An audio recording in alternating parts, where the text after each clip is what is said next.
Welcome to Study Loop. Let's first find the volume of the ball. So the volume of a ball modeled as a sphere would be 4 pi over 3 times the radius of the ball, say lowercase r, cubed. This would be equal to 4 pi divided by 3 multiplied by 12 centimeters, 12.0 centimeters, 1 cubed.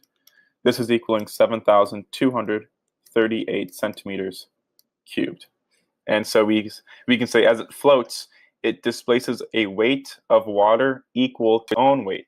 So we can say that for part A, by pushing the ball under the water, you are to displace an additional water equal to 76% of the ball's volume. So we can say the volume of water then is going to equal to 0.76 times the volume of the ball. And so we can say that then the volume of water would be 0.76 multiplied by 7,238 cubic centimeters. This is equaling 5,501 cubic centimeters. This much water, essentially, we can say has a mass. If the density of water is equaling 1 gram per cubic centimeter, we can say that then the mass of the water would be 5,501 grams, or we can say 5.501 kilograms. And it weighs, essentially, we can say then the weight of this water would be mg, or 5.501 kilograms, multiplied by 9.8 meters per second squared. This is equaling 53.9 newtons.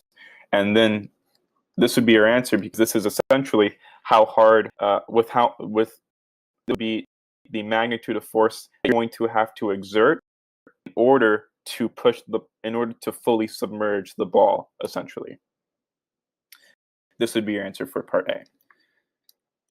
For part B, the upward force on the ball in excess of its own weight was already found in part A. So we're going to use 53.9 newtons, and we can then say the ball's mass is equal to the mass of the water displaced when the ball is floating. So we can say when the ball is floating, 0.240 times 7,238 centimeters cubed multiplied by 1 gram per cubic centimeter, and this is equaling 1,737 grams, or we could say 1.737 kilograms.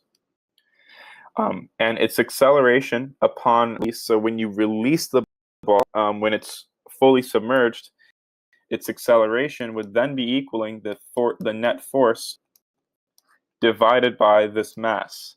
And for the net force, you're going to be using the net force that we found in part A. So this would be 53.9 newtons, and then divided by 1.737 kilograms.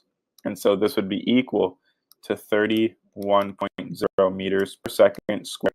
This would be your answer for part B. That is the end of the solution.